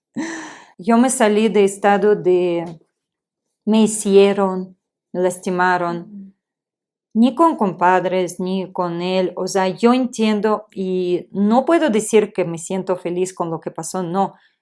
Pero algún día podré agradecer porque ahora ya puedo ¿cómo decir? Es feo, ¿no? Decir agradecer por eso, pero ellos me sacaron de mi zona de confort, de vida, de existir, sin saber qué hacer con mi vida, sin ir en algún rumbo. No tenía ni energía para vivir. Yo estaba existiendo. Desde que falleció mi esposo, yo estaba así como se presentaba algo, lo atendía, pero al mismo tiempo fui convertida en un robot que no vivió, no sabía qué hacer con su vida. Y esa crisis me sacudió, me hizo trabajar mucho en buscar solución. Y en esta búsqueda, no solamente encontrar fuerza y resistencia para sobrevivir todo eso y dejar atrás, sino también potencial que tengo. Y encontré yo digo que en algún momento encontré luz al final del túnel, donde no solamente tú buscas ese futuro que puede proveer un mejor camino para ti, sino encuentras respuestas porque todo eso que viviste era necesario, era bien para ti, aunque difícil de comprender cuando estás en el momento, ¿no? En el momento te quieres morir. Eso sí, fue muy, muy grave. Yo recuerdo hasta tomé decisión de que me voy a ir de México, porque en algún momento pensé que es México culpable, porque todo sucedió aquí.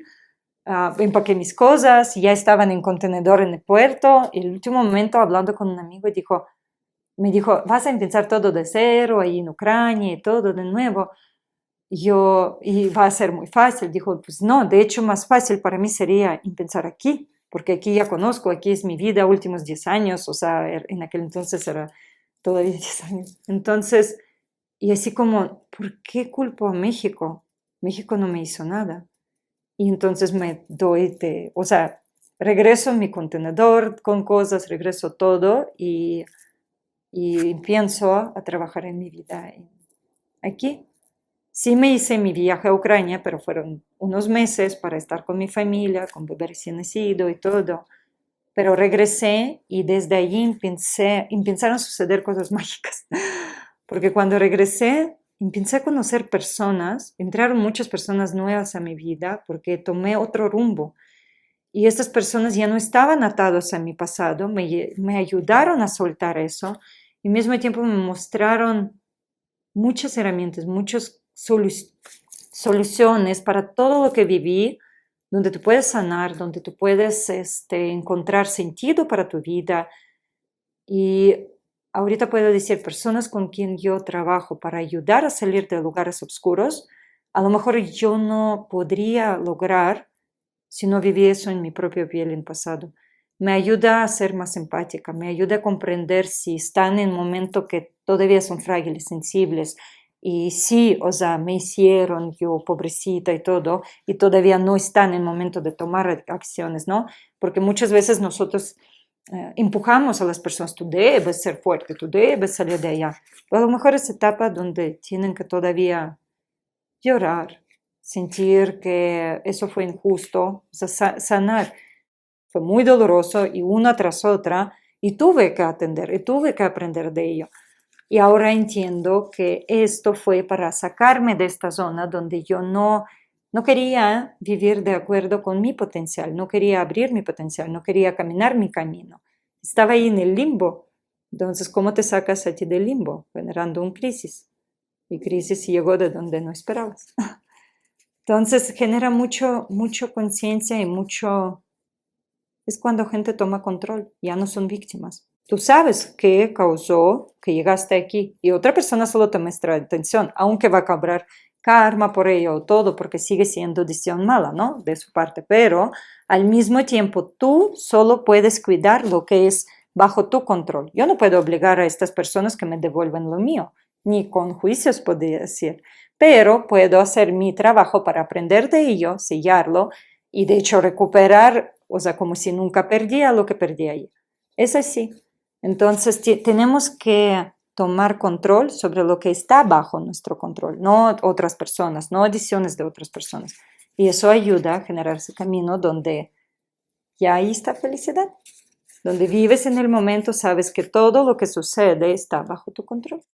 Para todas esas personas me gustaría compartir un mensaje que se encuentran a lo mejor por cualquier situación en un lugar oscuro de su vida. Sería guerra, será una traición, una caída económica, pérdida de trabajo, lo que sea lo que hace sentir que no voy a poder.